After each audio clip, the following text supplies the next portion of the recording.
Toshakhana case में शहबाज पीठ से चलने वाले जज हुमायूं दिलावर ने बिलाखिर सुप्रीम कोर्ट का एहतराम कर ही लिया और इमरान खान की हाजिरी से इस्तिस्ना की दरख्वास्त कबूल कर ली।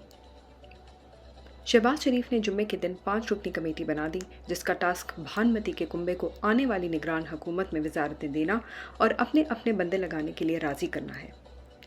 अवाम इनकी नज़र में वाक़ियतन चूंटियाँ हैं जो ये खुले आम धांधली के मंसूबे पर अमल पैरा हैं।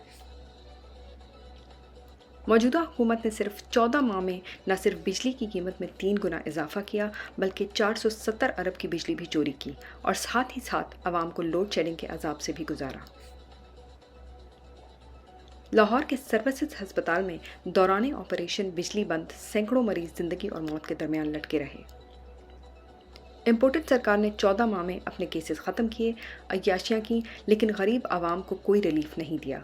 मुल्की कर्जे उतारने के लिए मज़ीद कर्जे लिए और साथ ही साथ मुल्की असासे इस्लामाबाद एयरपोर्ट और कराची बंदरगाह को ठेके पर दे दिया। फाशिस्ट हुकूमत ने 15 माह में आज़ादी से बोलने वाले सहाफ़ियों को तो हिरासा और तशद्दुद करके खामोश कर रखा था, लेकिन अब पेमरा तरमीमी बिल से आज़ाद मीडिया के तस्वुर का मुकम्मल खात्मा कर दिया है। हम महंगाई ख़त्म करने आए हैं वाली सरकार का मार्च 2022 और जुलाई 2023 तक की कीमतों का मवाजना किया जाए तो मालूम होगा कि हर चीज़ की कीमत दोगुनी हो गई है। अवाम को महंगाई की चक्की में पीस कर ये लोग खुद सिर्फ इमरान खान और उसकी पार्टी को ख़त्म करने में लगे हैं। एडिशनल सेशन जज फरूख फरीद के फैसले के मुताबिक इमरान खान का 9 मई के वाक़यात से ताल्लुक़ साबित नहीं हुआ। उन्होंने कहा कि इमरान खान को इन मुकदमात में मुलव्विस करना पुलिस और प्रोसिक्यूशन की बदनीयती साबित करता है। सुप्रीम कोर्ट पहले ही इमरान खान की अदालत से गिरफ्तारी को गैर कानूनी करार दे चुका है।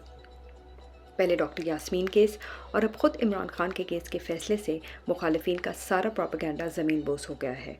यही खौफ है कि जिसकी वजह से 9 मई की शफाफ इंक्वायरी नहीं करवाई जा रही थी।